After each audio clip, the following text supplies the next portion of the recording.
E a gente recebe agora, aqui na Live Santa Portal, mais um convidado ilustre. Luiz Gustavo Petri, regente da Orquestra Sinfônica de Santos.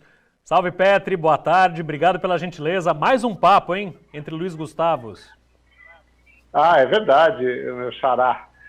Boa tarde a todos, boa tarde aos nossos telespectadores, boa tarde a você, Luiz Gustavo, e toda a sua equipe.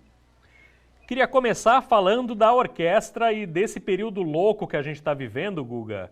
Como é que estão as atividades da Orquestra Sinfônica de Santos durante essa quarentena em que ninguém pode nem pensar em ir para um teatro? A gente está aproveitando para desenvolver um trabalho que a gente já estava começando a fazer, que era o trabalho nas plataformas, né? Então, a pandemia, na verdade, ela acelerou esse processo. Então, nós estamos produzindo vídeos, nós estamos apresentando lá na página da Secretaria de Cultura uma série de episódios, de programas. Estamos produzindo com os músicos, comigo, com o maestro Consani. Estamos fazendo o que a gente sabe fazer, só que dentro de casa, né? E aguardando ansiosamente o retorno das atividades presenciais, que é a nossa vocação principal. Mas foi bom, está sendo bom, porque a gente está treinando e está acelerando um processo que a gente já estava começando a fazer, que eram essas atividades online, né? Com certeza isso veio para ficar, né? Isso acelerou, mas era uma tendência que hora ou outra ia acontecer. Isso fica para depois que voltarem as atividades presenciais também, né, Guga? Sim. Como eu falei, a gente já estava num processo de planejamento disso tudo, né? Então, isso só acelerou o processo, que está sendo bom, está tendo um envolvimento muito legal de todo mundo, está tendo uma repercussão muito boa, né, das pessoas que estão no nosso público, uma resposta muito, muito legal. Isso só entusiasma a gente a prosseguir nesse trabalho, logo depois que a gente retomar, de continuar fazendo, né? E está sendo um aprendizado para todo mundo, está sendo uma fase muito, muito, muito produtiva, muito importante. E a tua vida como é que anda? Os artistas, eles foram diretamente afetados, né, por essa epidemia, tanto no trabalho do dia a dia, quanto enfim, nos ganhos, em tudo, né? E assim, eu tenho tido contato com muita gente. Também outra coisa que a pandemia promoveu são esses encontros, né? São fóruns de discussões, tem um fórum brasileiro de orquestras, teatros, balé, enfim, que foi criado, já estava sendo criado antes também, esse processo acelerou, onde se discute uma série de ações e de posições em relação a essa situação que é mundial, né? Uma mudança que mudou, não foi só brasileira, né? É uma questão mundial. E, inclusive nessa coisa do mercado mesmo, né? O mercado muda, o mercado tem que se adaptar, e a gente que tem essa atividade performática, né? Essa coisa da ação ao vivo, foi duramente baqueado, né? Teatros fecharam, orquestras fecharam no mundo. É toda uma questão, ou pelo menos fecharam durante um tempo, a gente não sabe o que vai acontecer, mas ao mesmo tempo está sendo desenvolvido também uma série de outras atividades, as atividades online mesmo, e mesmo estão se criando protocolos para que, caso ainda se tenha muito tempo ainda para se retomar, para a gente poder fazer certas coisas ao vivo, e tomando as devidas precauções e seguindo os protocolos que são desenvolvidos mundialmente, estão sendo discutidos, para que a gente possa voltar o mais rápido possível, mesmo com restrições, porque para a gente a apresentação ao vivo é ainda o nosso ponto forte. Existem algumas tentativas de apresentação online coletiva, mas ainda esbarra um pouco na tecnologia e alguns problemas ainda técnicos que estão sendo resolvidos também, né? Isso também está acelerando esse outro lado, esse outro campo, né, que é dessas apresentações ao vivo, resolvendo certos problemas. Enfim, estamos fazendo o que a gente pode, e o legal que está sendo muito discutido é uma discussão internacional, tem muita gente pensando, muita gente inteligente, muita gente que tá querendo resolver, né, porque é um baque do mercado muito grande, mas o legal é que tá acontecendo essa discussão, né? Tá tendo muita conversa, muita ação importante. Legal. A última vez que nós conversamos, em 2018, havia ali uma crise nas orquestras, muitas orquestras fechando no Brasil, algumas no exterior também. A situação hoje, com a pandemia, acentua esse processo, relaxa? Como é que fica? Olha, eu não diria que acentua nem relaxa, ela modifica, né? Porque assim, toda a estrutura, toda a organização que tinha uma estrutura um pouco mais definida, mais forte, que tinha uma história, quer dizer, tem uma estrutura mais sólida, ela está lidando de uma maneira mais fácil com isso, quer dizer, mais fácil dentro do possível, né? Uhum. Agora, a gente, no mundo inteiro tem, por exemplo, depende muito da economia de cada país e do interesse do governo em ajudar. Você pega, por exemplo, na Alemanha, a Alemanha que é um país que tem um dos maiores números de orquestras por habitante, teatros por habitante, o apoio do governo é enorme. Então, está sendo feito todo um trabalho para que se apoie esses artistas, para que eles passem por esse período sem muito impacto. Já numa economia mais competitiva, nos Estados Unidos, por exemplo, já muitas orquestras fecharam mesmo, porque toda a economia é diferente, né? A intervenção do Estado é bem menor, e aí, nesse momento, o dinheiro acaba e aí acaba, não tem como fazer. Né? Então, tem muitas diferenças, né? Dependendo do local, dependendo do interesse, dependendo do interesse do Estado em ajudar. A Inglaterra está ajudando bastante.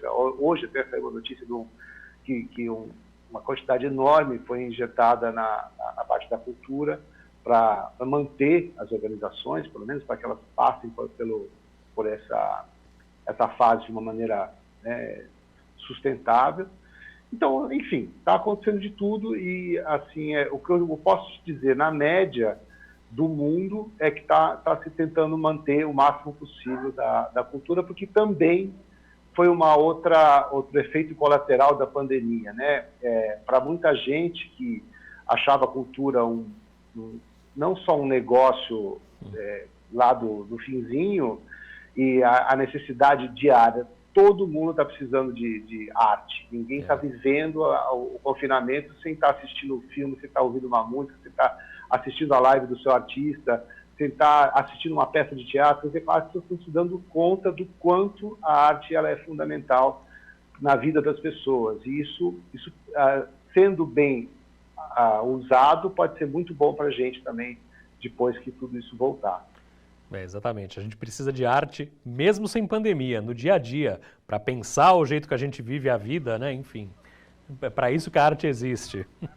Agora eu vou te pedir licença, Guga, para a gente exibir um VT rapidinho e a gente continua o papo depois dele, tá? Perfeito.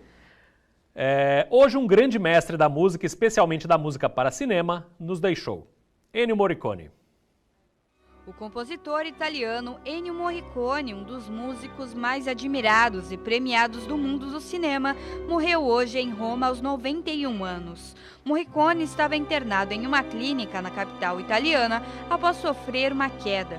O músico compôs quase 500 trilhas sonoras, incluindo temas inesquecíveis como o assovio de Três Homens em Conflito, o tema de Cinema Paradiso e o western estrelados por Clint Eastwood nos anos 60.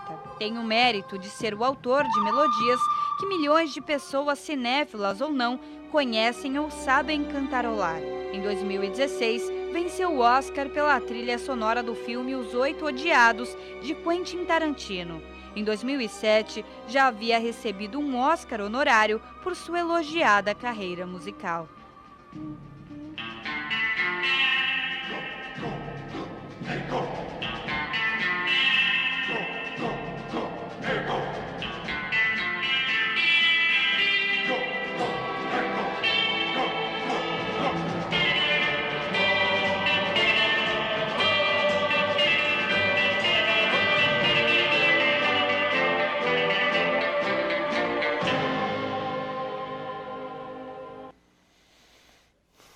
Voltamos com o Luiz Gustavo Petri. Guga, eu acho que ele é um dos maiores injustiçados da história do Oscar. Era pro Morricone ter uns uns 5 Oscars, pelo menos, brincando, né? No mínimo. Mas é que prêmio é uma coisa muito difícil da gente avaliar, né? Muito subjetivo, tem muitos aspectos que é difícil mensurar. Mas eu tenho a impressão, Gustavo, que o Morricone, para quem gosta de cinema, para quem vive cinema, já ganhou muitos Oscars por todo mundo que assiste. Porque é impossível que alguém não conheça nada do que ele fez, né? Se a gente for falar de 1/100º dos filmes que ele falou, a gente não tem tempo aqui para dizer. Ele trabalhou em muitos filmes. Se você entrar lá no IMDb e olhar a lista, a filmografia dele é um absurdo a quantidade. E fora as coisas que fizeram sucesso, né? Tem algumas que foi falado no VT, mas tem os Intocáveis, né? Do Brian De Palma, que é uma das trilhas mais maravilhosas que eu conheço. Tem até uma trilha que muito pouca gente sabe que é dele, que é da Orca, a Baleia Assassina, que é dele. Olha só. Então, tem coisas que são incríveis, são coisas assim, inesquecíveis. Essa eu sempre esqueço o nome em português, que é os 3 homens lá, o feio, o bonito. O bom, o mau e o feio. Mas que em português é o Conflito de 3 Homens, alguma coisa assim, né? Que é o título. Que foi talvez a primeira que ele internacionalizou a música dele. A Missão, aquele filme maravilhoso, que tem aquele Sol de Oboé incrível. Se for falar da trilha dele, a gente são 10 programas pelo menos, a gente falando cada uma delas 10 segundos. Ele ficou conhecido pelos westerns espaguetes, mas ele fez até a Gaiola das Loucas, Guga. Gaiola das Loucas. E como eu te falei, a Baleia Assassina. A Gaiola das Loucas. E além disso, a grande qualidade que eu acho que ele tinha, primeiro que era um melodista impressionante, né? Que tem muitos compositores, tem uma coisa que fazer uma melodia é uma coisa, parece que é simples, mas não é, e uma melodia que fica na sua cabeça, né? Você ouve Cinema Paradiso, você vai aquela melodia, você reconhece, vem na sua mente, né? Ela tem um poder impressionante de ficar, né? De você associar com uma emoção. E fora esse outro aspecto dele, ele tinha uma capacidade de olhar, né? De transformar a cena com a música de um jeito são poucos que têm essa capacidade. E além disso, a quantidade, né? Porque tem muita gente que tem muita trilha muito boa, né? E legal, mas não é tanto. Agora, a produção dele é um negócio muito fora do normal, né? E ele produziu até o final da vida. Assim. Ele continuava com planos de fazer coisas, tinha coisa para fazer ainda, né? E é muito impressionante, tá? Assim, acho que eu convido vocês a dar uma olhadinha no MDB, a lista dos filmes. Vocês vão se surpreender com a quantidade e com o tipo de filme que ele fez. Ele se fez com os faroestes espaguetes também, né? Também os americanos também, né? Também fez coisa americana. E muito outro tipo, fez séries, documentários, tem uma série de coisas que vale a pena olhar e procurar a música dele, que é impressionante. A trilha de cinema ela tem uma função fundamental dentro da obra, né, que vai muito além do que simplesmente ser uma trilha de fundo. Ela cria clima, ela induz emoções também, ela é parte fundamental da narrativa, né, Guga?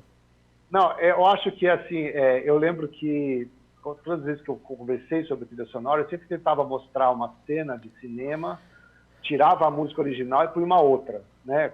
Você pega uma cena qualquer e troca a música, você vê como é a força que a música tem, do jeito que ela pode mudar. A cena que eu gostava de dizer não era uma música do Morricone, mas era um filme do Hitchcock, né? O Psicose, lá, quando ela está dirigindo no carrinho lá, que tem aquele cara atrás, que a música deixa você neurótico. Se você tira aquela música e põe uma musiquinha feliz, você jura que ela está indo para as férias.